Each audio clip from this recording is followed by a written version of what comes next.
Boa noite. Boa noite também aos que nos assistem através da internet.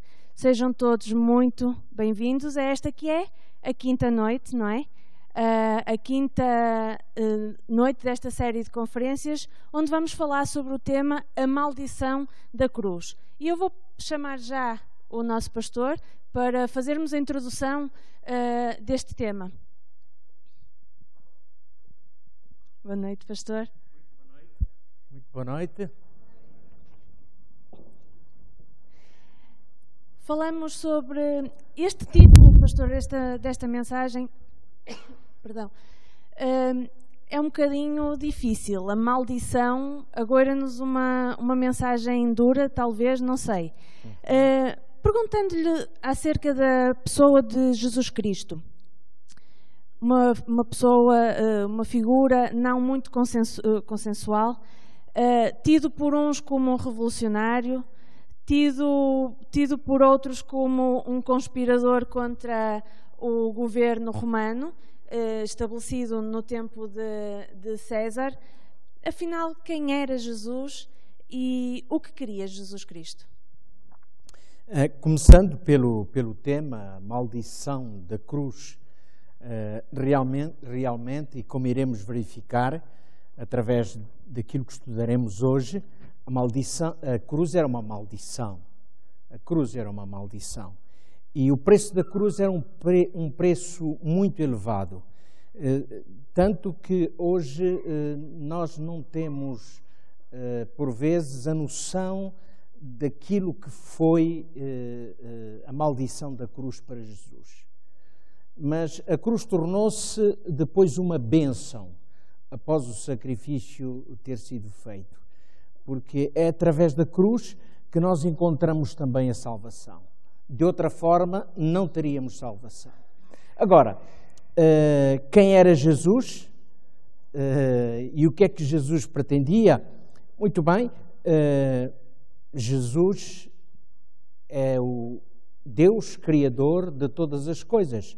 Nós vamos ver a imagem que vai aparecer com este texto de João capítulo 1, versículo 3, em que diz que realmente nada do que existe, nada do que foi feito não apareceu de qualquer maneira, mas Jesus foi Ele o Criador. Portanto, nós estamos a falar não apenas de alguém que veio a este mundo para cumprir uma missão, mas estamos a falar daquilo que já dissemos no segundo tema. Jesus foi quem criou os céus e a terra. Aliás, nós podemos ver no outro texto que vem a seguir, no livro do profeta Isaías, no capítulo 45, como sabemos, Isaías foi chamado profeta messiânico. E porquê? Porque ele foi, de todos os profetas do Antigo Testamento, aquele que mais falou acerca de Cristo, ou que mais profetizou a respeito de Jesus. Isaías viveu 700 anos antes, 700 e poucos anos antes de Cristo ter aparecido neste mundo. No entanto, nós iremos ver no decorrer desta sessão desta noite, que Isaías ele apresenta exatamente a vida de Jesus retratada no Antigo Testamento, o que é de facto extraordinário. E neste texto em particular está a dizer que foi Jesus, Ele, quem estendeu os céus, foi Ele quem criou todas as coisas. Este Jesus que veio a este mundo para morrer por nós é realmente o Deus Criador. Agora, o que pretendia Jesus? Apenas uma coisa. O que o levou a este mundo foi exatamente salvar-nos. Vamos ver o texto do apóstolo São Paulo em Efésios capítulo 2, versículos 4, 5 e 8, em que ali nos diz exatamente qual era o objetivo de Cristo. Cristo veio para nos remir, Cristo veio para nos salvar, Cristo assume assume a forma de homem, faz-se servo para vir a este mundo exatamente a resgatar-nos. E ele teria que passar por isto. Ele teria que assumir exatamente a nossa natureza humana para que o sacrifício que ele fosse fazer pudesse ter validade. Porque se fosse um Deus a morrer, Deus não morre, Deus é eterno. Ele teve que assumir esta natureza humana, teve que se tornar um como nós para pagar o preço em nosso lugar. Falando desse sacrifício, Jesus morre pregado numa cruz. Que morte violenta, que sacrifício violento.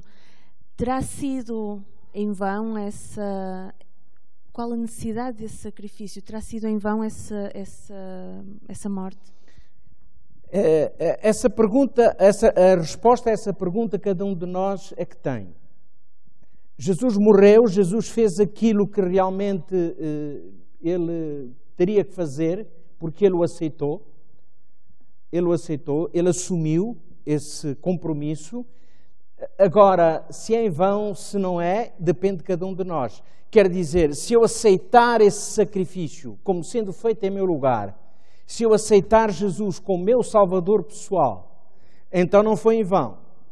Mas se realmente eu não o aceitar, se realmente eu rejeitar esse sacrifício, e voltamos a dizer, nós temos a capacidade de escolher, nós temos a capacidade de decidir. Portanto, quem vai decidir se é em vão, se não é em vão, somos nós próprios.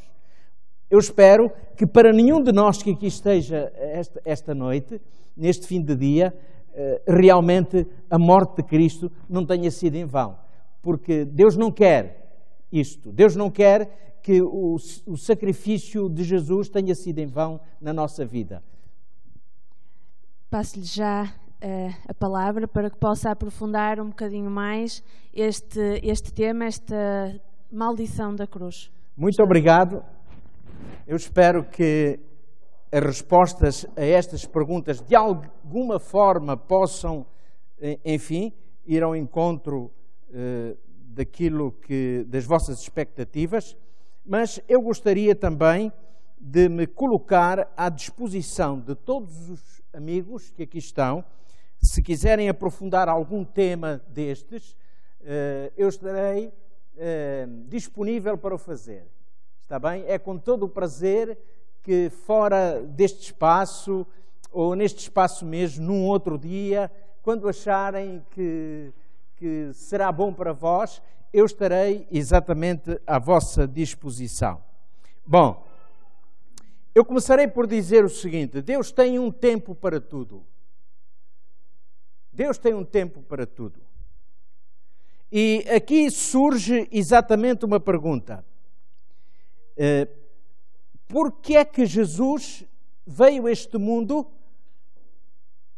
apenas durante o tempo do Império Romano? Por que é que Jesus não veio antes? Ou então, por que é que Jesus não veio agora, nos nossos dias, para morrer por nós? Nós não temos a resposta a essa questão. Mas, ao analisarmos a profundidade deste assunto da salvação, se calhar nós poderemos encontrar alguma resposta válida sobre isso. Mas também esse não é o nosso propósito. Nem essa é a preocupação de Deus. Eu disse-vos, e afirmo outra vez, que Deus apenas revela aquilo que quer. Deus não está preocupado em justificar todas as coisas que Ele faz, que Ele disse, que Ele executa. Ele apenas narra, através da Bíblia, através dos seus servos que escreveram este livro, os factos. E ponto final. Portanto, esta questão sobre o tempo em que Jesus teria que vir a este mundo para morrer por nós, a resposta que nós encontramos é a seguinte: Deus achou que aquele tempo seria o tempo exato para que Jesus viesse. Vamos ler um trecho que está no livro ou na epístola de Paulo aos Gálatas, no capítulo 4, versículos 5 e 6. Diz aqui assim: mas vindo o quê? A plenitude dos tempos. Quer dizer que, chegando ao tempo exato, à sua plenitude, Deus enviou seu Filho, nascido de mulher, nascido sob a lei, para remir os que estavam debaixo da lei, a fim de recebermos a adoção de filhos. Este texto eu considero de uma riqueza extraordinária. Primeiro, porque diz que havia um propósito da parte de Deus para que Jesus viesse no tempo em que veio. Por isso ali está escrito: vindo a plenitude dos tempos. E depois cá embaixo diz que Jesus veio para remir. Ou seja, o propósito de Cristo a vir a este mundo é remir. E remissão significa libertação. Veio para libertar os seus filhos. Libertar de quê? De um jugo. De um jugo pesado. Que jugo é este? É o pecado. Falamos ontem acerca do pecado. E vimos que o pecado existe. E vimos que a humanidade carrega sobre si este fardo que é o pecado. E agora nós estamos a ver que Jesus vem exatamente para libertar os seus filhos do pecado. E já no finalzinho do texto é dito que Jesus vem para que pudéssemos receber a adoção de filhos. Bom, sempre ouvimos dizer que todos aqueles que habitam neste mundo são filhos de Deus. Concordamos ou não? Todos são filhos de Deus. Não importa a sua condição. Todos são pecadores. Não é? E olha, deixem-me dizer, pecador é pecador. E pecado é pecado. Por isso, estamos em igualdade de circunstâncias nesse aspecto. Só que há uma diferença. É que na nossa filiação com Deus, nós perdemos a nossa filiação com Deus pelo resultado do pecado. Ou seja, quando assumimos a outra natureza, que é a natureza pecaminosa, essa natureza que herdamos dos nossos pais, Adão e Eva, porque eles pecaram, nós passamos a ser destituídos da glória de Deus. E foi necessário então que Jesus viesse a este mundo para nos readquirir, para nos readotar como seus filhos. E então eu quero dizer a todos os meus amigos que aqui estão, sintamo-nos felizes, demos graças a Deus, porque o Senhor olha para os seus filhos, olha para nós e diz: tu és meu filho, eu te adotei pelo meu sacrifício, pelo sangue que eu derramei na cruz do Calvário. E isto é maravilhoso, não é? Isto é maravilhoso. Ninguém se sinta rejeitado por Deus, porque Deus não rejeita ninguém. Sabem, nós, seres humanos, por vezes rejeitamos as pessoas, não é? Nós rejeitamos porquê? Porque somos orgulhosos. Nós rejeitamos porquê? Precisamente porque temos pecado. Mas Deus não rejeita ninguém. Deus recebe a todos de igual forma. E aqui eu quero dizer, Deus quer salvar a todos de igual forma. Mas isso significa então que todos vão ser salvos? Não. Façamos uso da nossa liberdade. Aceitemos a Jesus como o nosso Salvador e então o seu sacrifício não foi em vão. Mas se realmente rejeitarmos, então não é Deus quem nos está a rejeitar, mas somos nós que estamos a rejeitar a Deus. E por isso fizemos a nossa escolha. E através dessa escolha não podemos ser salvos. Não é porque Deus não queira salvar, Não é porque Deus não possa salvar. Deus pode salvar perfeitamente a todos. E Deus quer salvar perfeitamente a todos. O único problema, afinal, qual é? Somos nós. Somos nós. Ou seja, tudo está nas nossas mãos. Amigo, aceita Jesus como teu Salvador pessoal? Pensa nisso esta noite. Pensa nisso. Olha, o tempo que tu vives aqui é escasso demais. Mas as decisões que tu tens que tomar e que dizem respeito ao teu futuro eterno, vais ter que as tomar aqui enquanto viveres.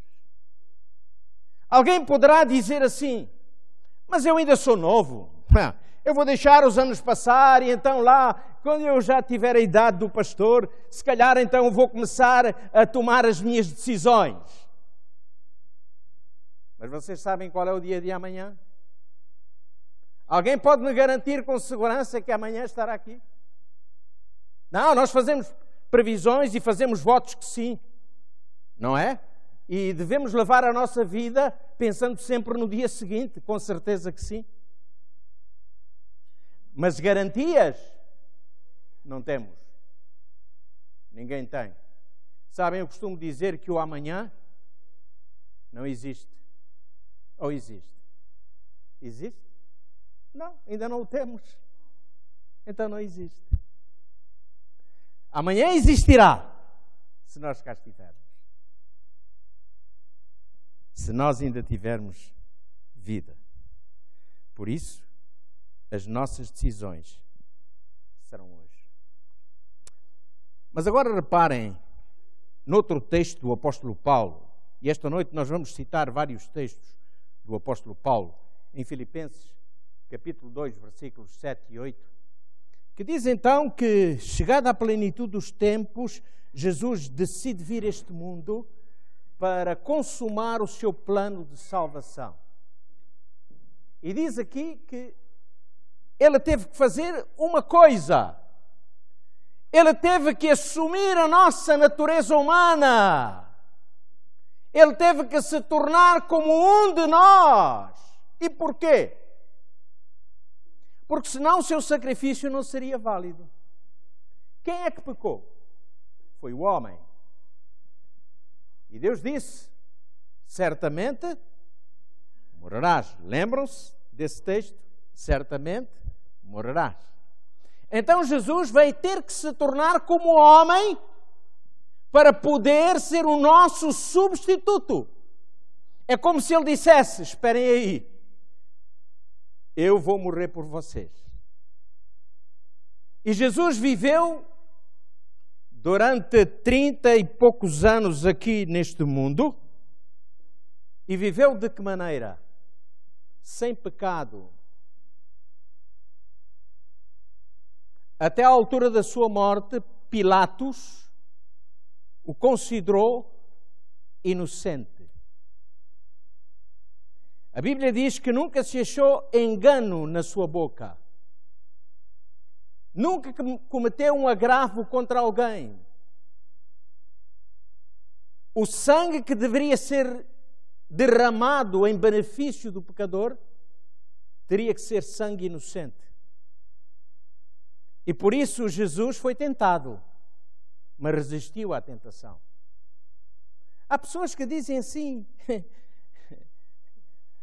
nós somos fraquinhos. Somos, é verdade.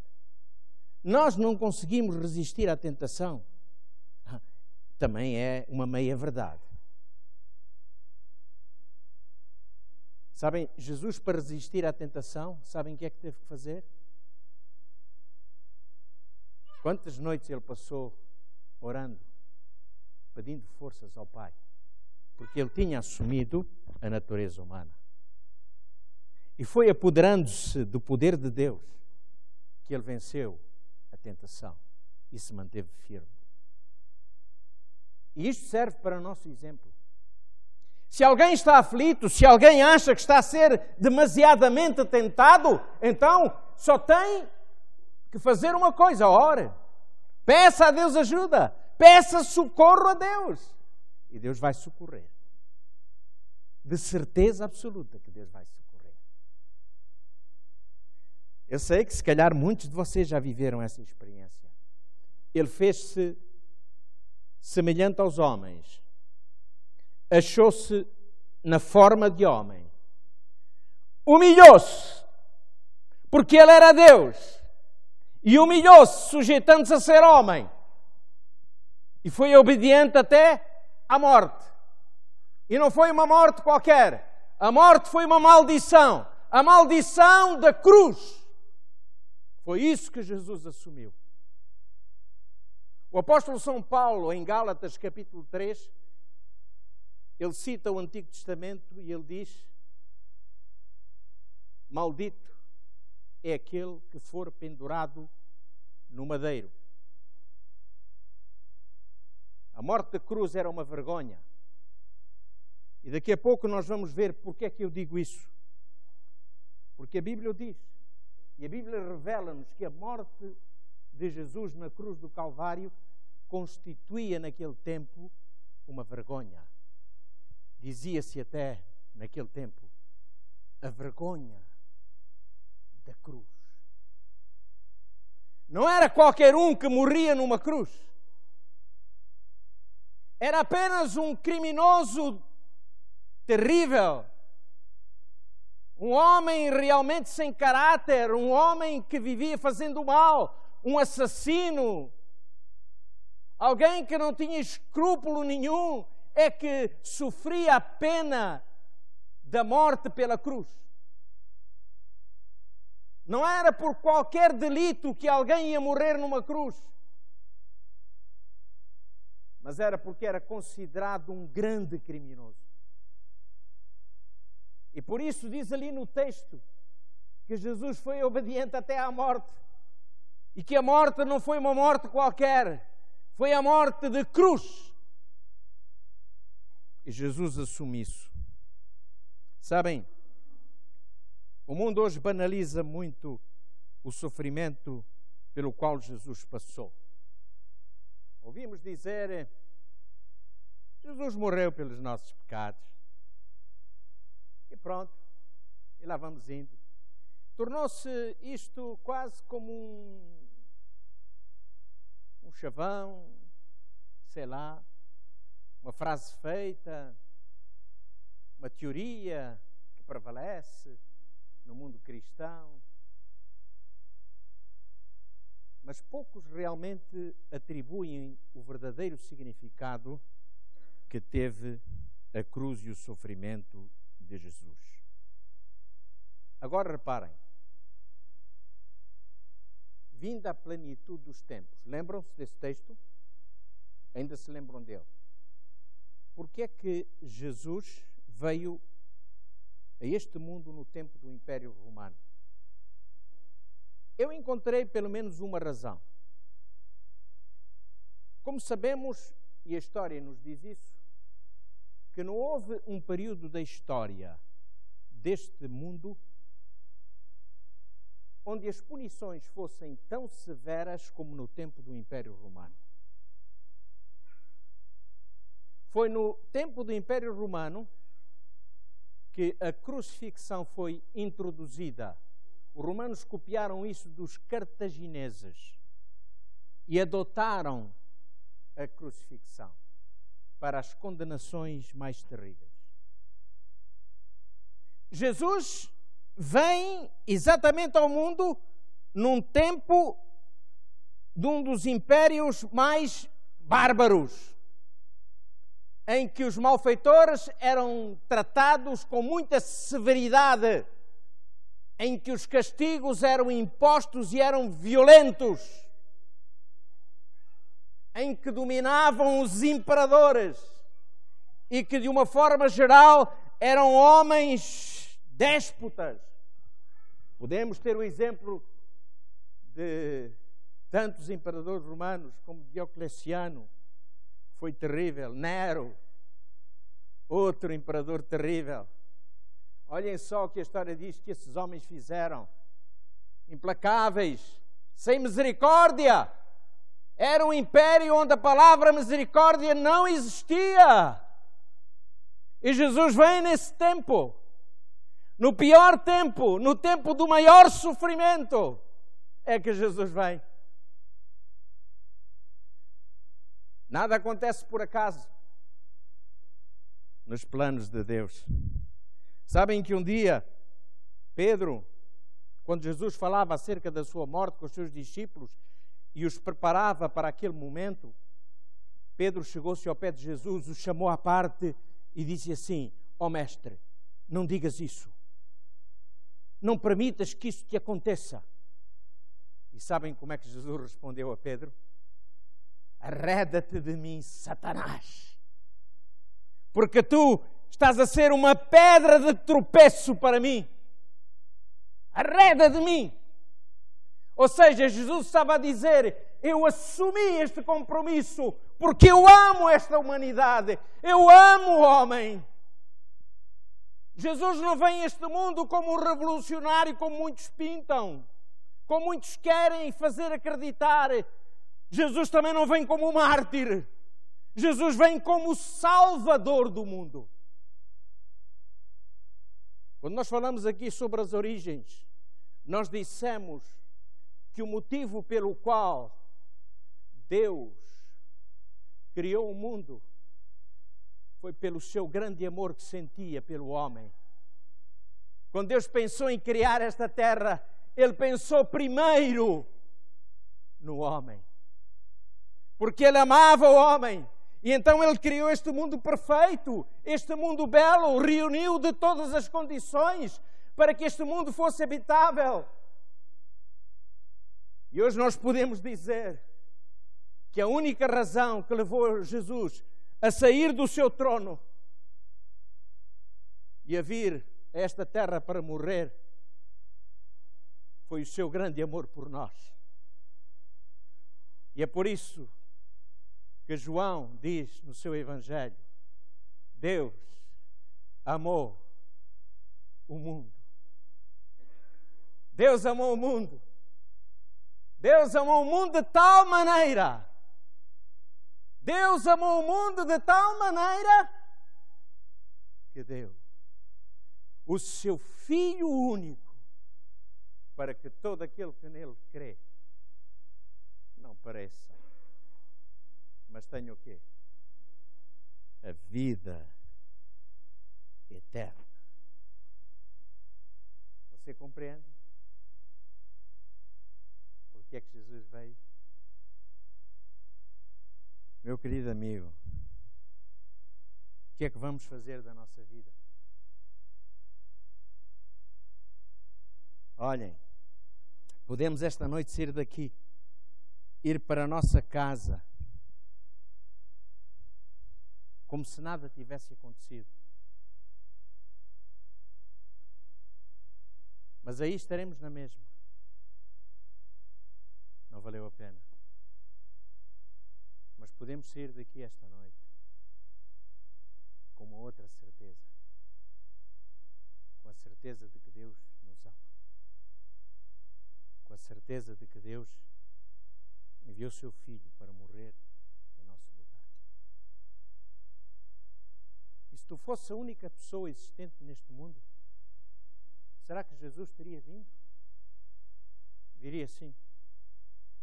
Sabem, um dia Jesus contou uma parábola muito interessante. É chamada na Bíblia a parábola do bom pastor. E diz que o bom pastor, quando guardava o seu rebanho, ele tinha 100 ovelhas e notou que uma se tinha trasmalhado. E então o que é que ele faz? Ele põe em segurança aquelas 99 ovelhas, as guarda no aprisco e vai à procura daquela única ovelha que se tinha trasmalhado. O bom pastor poderia pensar desta maneira, ou outro pastor poderia pensar desta maneira: é só uma ovelha, eu tenho ainda 99. Mas havia uma diferença muito grande, é que ele amava aquela ovelha. E ele não mediu esforços para ir procurar. Passaram as horas, passou a noite e ele ainda a procurava. Até que ele encontrou a sua ovelhinha já sem forças no meio dos espinheiros, ouvindo os seus balidos. Desprende aquela ovelha e depois atrás em seus ombros, sorrindo. Este é o Deus que ama o homem. Se fosse o único pecador, a única ovelha a tresmalhar-se, Jesus teria vindo na mesma a este abismo para morrer por essa ovelha, para dar a vida por essa ovelha. Qual é a resposta que hoje vamos dar a Jesus? Perante isto, como é que vamos sair daqui esta noite? Vamos sair indiferentes? Não podemos fazê-lo. Não se brinca com o pecado, eu disse ontem, mas hoje eu digo outra coisa diferente. Não se brinca com o amor de Deus. O sacrifício foi tremendo. Bom, queremos saber como foi esse sacrifício. Vamos ver. Vamos ver o que diz o profeta messiânico. Jesus foi chicoteado. Deixem-me dizer-vos o seguinte: todo aquele que era condenado a ser crucificado antes devia ser chicoteado. Ele devia levar cerca de 40 chicotadas. Geralmente o carrasco que manipulava o chicote, era um homem forte, experiente, e ele começava a bater desde os pés. E o chicote ia subindo, subindo, subindo, subindo, até o rosto, até a cabeça. E só terminava quando chegava aqui em cima. As 40 chicotadas. E o chicote era um instrumento comprido. Nas pontas deste chicote havia metais cortantes de latão duro e chumbo. Aquele chicote era exibido com toda a força. Enrolava-se a vítima e depois era puxado com violência. E quando era puxado, aquele chicote rasgava a pele, rasgava a carne da vítima. Foi assim que Jesus foi chicoteado. Quando o chicote se enrolou à sua cabeça, ele foi puxado com violência e o seu couro cabeludo foi arrancado. A sua pele do seu rosto foi arrancada. Este texto diz: as minhas costas dou aos que me ferem e as minhas faces aos que me arrancam os cabelos. Não escondo a minha face dos que me afrontam e me cospem. Era bárbaro. Era bárbaro. Sabem quem é que deveria passar por esse castigo? Barrabás. Se chamava, dizem, Jesus Barrabás.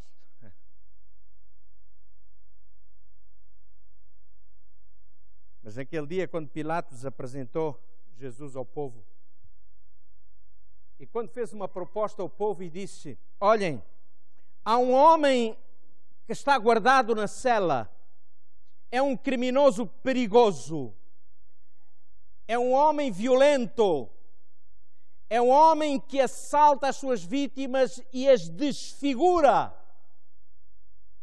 Em Levítico 24, segundo a lei dos judeus, olho por olho, dente por dente, diz lá que aquele que desfigura o outro devia ser também desfigurado. Portanto, quem deveria passar por esse tratamento do chicote era Barrabás. Mas sabem porquê é que não foi Barrabás? Porque a Bíblia diz que Jesus veio para os que eram seus e os seus não o reconheceram, não aceitaram. E quando Pilatos disse àquela multidão: ouçam lá, então o que querem que eu faça deste homem? Se vocês não querem que eu o troque. E responderam todos a uma: crucificam, crucificam, crucificam. Jesus estava ali de pé, olhando para o seu povo. Nem sua boca abriu. Ele apenas ouvia o seu povo, aqueles por quem ele tinha vindo este mundo morrer, dizerem: crucificam, crucificam. E Pilatos lavou as mãos, pensando que assim estaria desculpado de derramar o sangue inocente. Quando Jesus termina de ser chicoteado, como é que ele devia estar? Vamos ver o texto a seguir. Isaías, o profeta messiânico, diz: como pasmaram muitos à vista dele, pois o seu parecer estava tão desfigurado, mais do que qualquer, e a sua figura mais do que os outros filhos dos homens.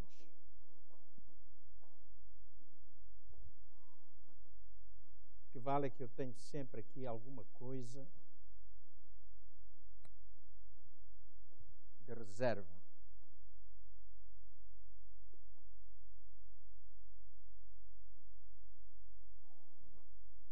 Eu agradeço muito o cuidado que tem comigo. Muito obrigado. Jesus estava desfigurado. O seu parecer estava desfigurado, mais do que qualquer outro dos filhos dos homens. Foi difícil? Foi muito difícil. Nós não imaginamos quanto. Meus amigos, carregar a cruz era uma maldição terrível. Era vergonha. Sabem que as mulheres não podiam participar desse cortejo macabro que levava a vítima até ao Monte Calvário, até o Gólgota? As mulheres não podiam participar. Sabem porquê? Porque já na altura em que a vítima era chicoteada, as roupas da vítima eram removidas. As mulheres tinham que estar à distância, não podiam estar perto. Só os homens é que participavam. E enquanto caminhavam por aquele caminho pedregoso, em direção ao Calvário, ficava bem, diziam eles,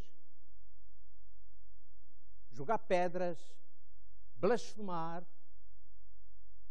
cuspir naquele que estava a ser condenado.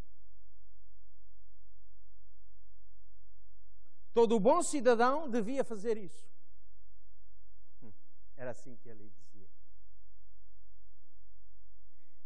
Aquele trajeto que Jesus fez, que demorou, em que Jesus a certa altura deixa de ter forças para continuar a carregar sobre os seus ombros a cruz, porque teria que ser ele a carregá-la, ninguém deveria carregar porque era maldição. Ainda assim ele foi ajudado por um tal homem chamado Simão Cireneu, que apareceu por ali. E então os romanos constrangeram aquele Cireneu para que ele pudesse também carregar um pouco aquela cruz e ajudar Jesus a levar um pouco aquela cruz. Finalmente chegaram ao Monte do Calvário. Jesus cai por terra e ali está a cruz estendida. Sabem o que é que acontecia geralmente com os homens que iam ser crucificados? Naquele momento eles lutavam com quantas forças ainda tinham. Eles procuravam desenvencilhar-se, procuravam libertar-se. Mas Jesus Ele se oferece voluntariamente.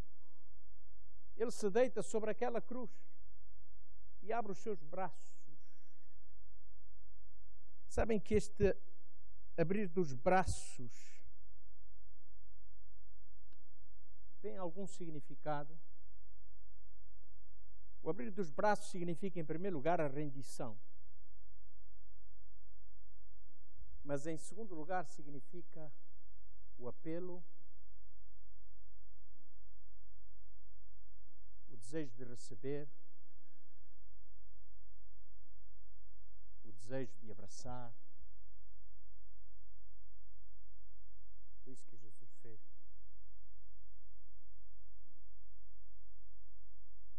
Imaginem quando começaram a cravar os pregos, os ferrolhos, os espigões de metal nas mãos de Jesus. A dor que não foi. Depois disto, aquela cruz é erguida. E é erguida com violência. Sabem que nas imagens que eu tenho visto acerca do sacrifício de Cristo, nós vemos por baixo dos pés de Cristo uma saliência de madeira, que se chama de colo, que era para que o crucificado pudesse pôr ali os pés e estaria um pouco mais confortável. Esse colo não existia. Isso existiu na mente e na criatividade dos pintores, dos artistas plásticos. Mas não existia. De tal forma que quando a cruz é erguida, em supetão, aqueles escravos rasgam ainda mais as mãos de Jesus, ou os seus pulsos. E depois entramos com outro problema sério, é a dificuldade naquela posição em respirar, porque as mãos estão esticadas, os pulmões estão comprimidos e o condenado não consegue respirar. Então, para ele respirar, ele tem que fazer força, tem que se esticar para cima para poder ter ar. E quando ele faz este movimento, qualquer movimento que era feito provocava uma dor terrível. Pastor, por que está a falar disso?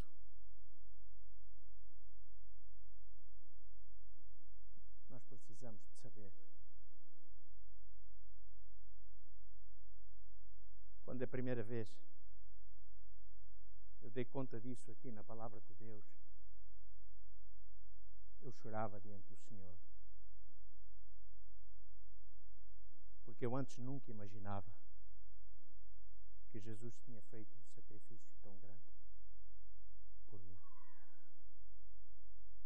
E sabem, graças a Deus, eu e vocês não precisamos fazer nenhum sacrifício para ser salvos. A salvação é de graça. Pela graça sois salvos. E isto não vem de vós. É um dom de Deus. Isto é maravilhoso. É salvo pela graça. Não tens que pagar nenhum preço. Vamos ler o último texto. Ou o penúltimo. Profeta messiânico. Está bem? No Evangelho do Antigo Testamento, o profeta Isaías, verdadeiramente, ele tomou sobre si as nossas enfermidades e as nossas dores levou sobre si. E nós o reputamos por aflito, ferido de Deus e oprimido. Mas ele foi ferido pelas... Sabem como é que devíamos ler isto? Olha, eu vou ler assim para mim, está bem? Para mim. Ele foi ferido pelas transgressões do Jorge.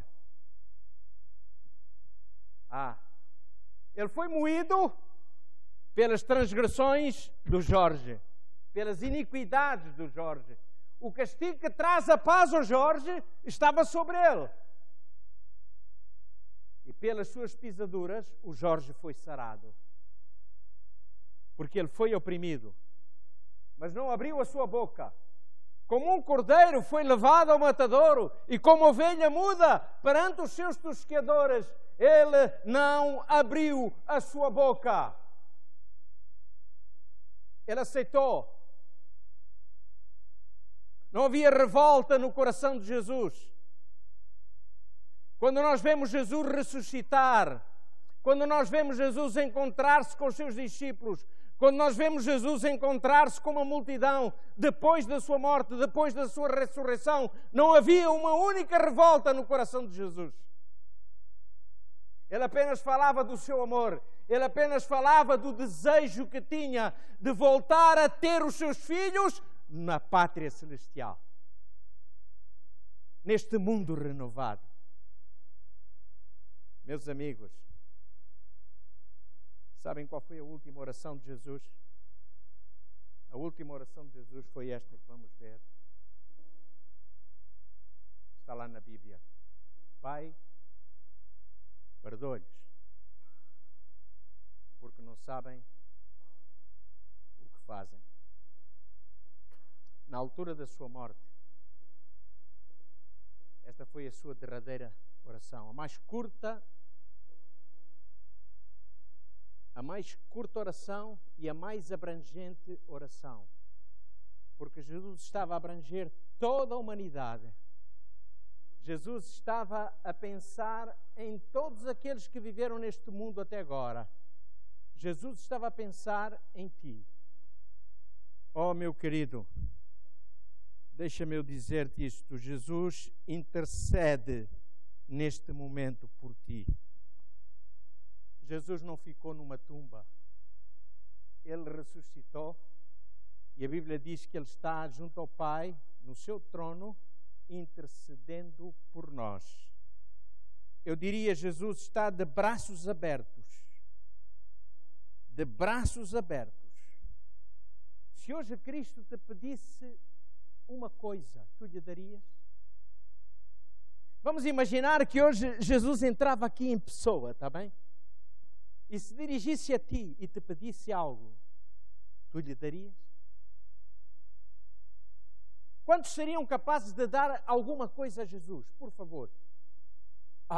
Eu sabia que todos iam levantar a sua mão. Sim, todos nós teríamos alguma coisa para dar a Jesus, não é? Se Ele nos pedisse, diríamos, sim, Senhor, eu te darei isso que tu me pedes, Jesus, porque aquilo que tu fizeste por mim não tem preço. Não tem preço. Olha, Jesus te pede uma coisa. De braços abertos, Ele te pede uma coisa.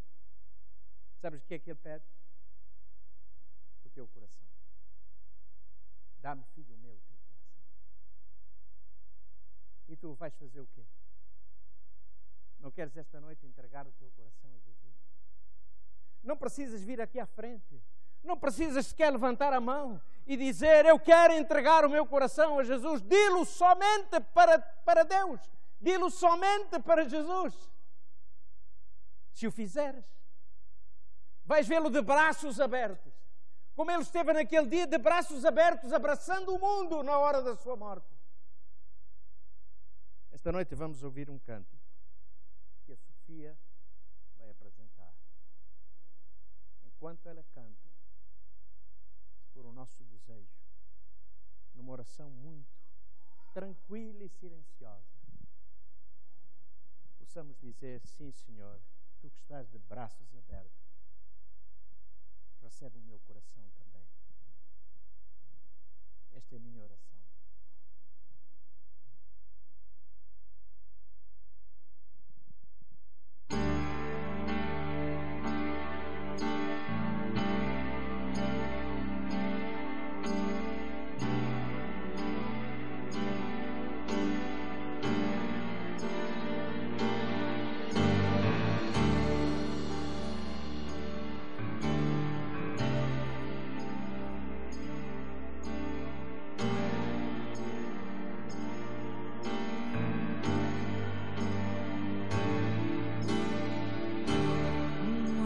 chorando, caminha sozinho, ele sabe que o tempo já chegou.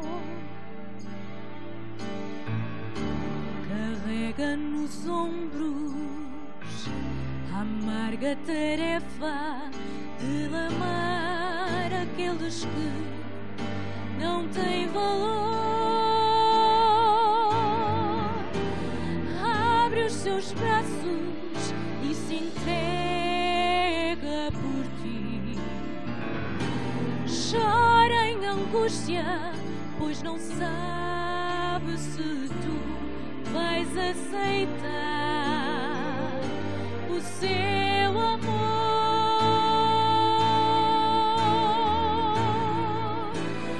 Com os braços bem abertos, Cristo deu a sua vida, o seu sangue nos convida a olhar o seu amor. Quem seria assim capaz de abrir os braços e dizer: ai, meu filho, eu preciso de ti. Com os braços bem abertos, Cristo deu a sua vida, o seu sangue nos convida a olhar o seu amor. Vai, meu filho, vem sem mais te demorar. Com os braços bem abertos, eu morri para te salvar. Com os braços sempre abertos, eu estou a te esperar.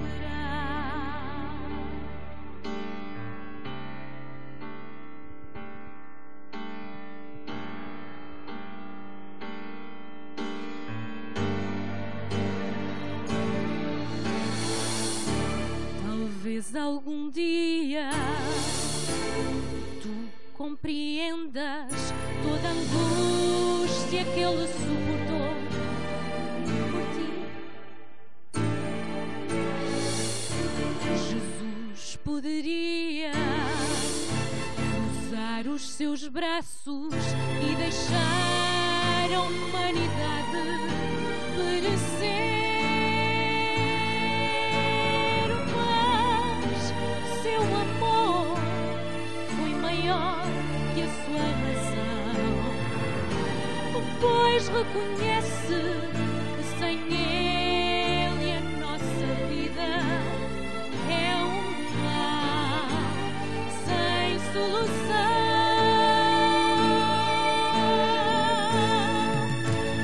Com os braços bem abertos, Cristo deu vida, o seu sangue nos convida a olhar o seu amor. Quem seria assim capaz de abrir os braços e dizer: ai, meu filho, eu preciso de ti. Com os braços bem abertos, Cristo deu a sua vida, o seu sangue nos convida a olhar o seu amor. Vai, meu filho, sem mais se demorar. Com os braços bem abertos, eu morri para te salvar. Com os braços sempre abertos, eu estou a te esperar. Com os braços bem abertos, Cristo deu a sua vida, o seu sangue nos convida a olhar o seu amor. Vai, meu filho, vem sem mais te demorar.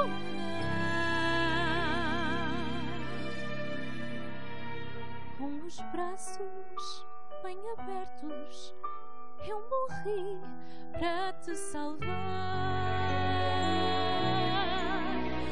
Com os braços sempre abertos, eu estou a te esperar.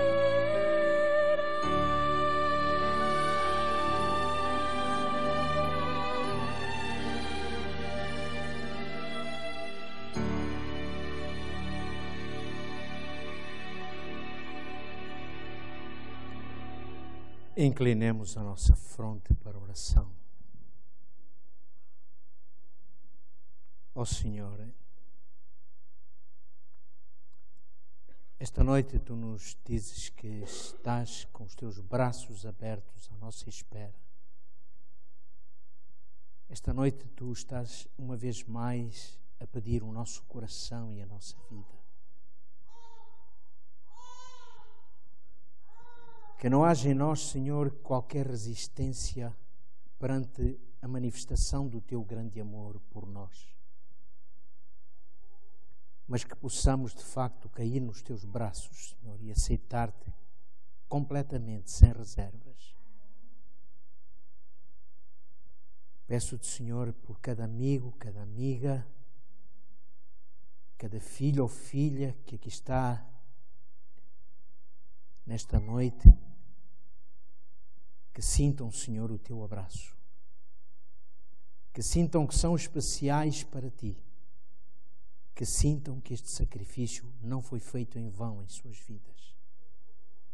Que agora, Senhor, possamos sair deste lugar em paz e com a Tua bênção, em nome de Jesus. Amém.